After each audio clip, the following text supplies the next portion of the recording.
स्वामी म्हणतात, मी तुला भरभरून देईन समृद्धी, सुख आणि समाधान.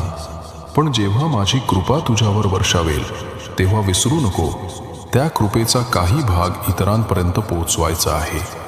तू तुझं जीवनमान उंचावू शकतोस, पण तुझ्या दानाचं आणि प्रेमाचं मापदंडही तितकाच वाढवू. ज्यांच्याकडे कमी आहे त्यांना मदत कर, कारण त्या क्षणी स्वामी तुझ्या मार्फत कार्य करतात. स्वामींची कृपा शेअर कर, कारण त्यांनी तुला दिलेलं प्रत्येक वरदान इतरांच्या भल्यासाठी वापरायचं असतं. स्वामी म्हणतात, मी तुला दिलेलं ज्ञान, वेळ, पैसा हे सर्व पवित्र दान आहेत.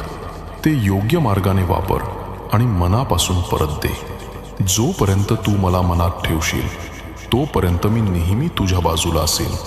मी तुझं रक्षण करीन. तुझ्या कुटुंबाभोवती माझं संरक्षणाचं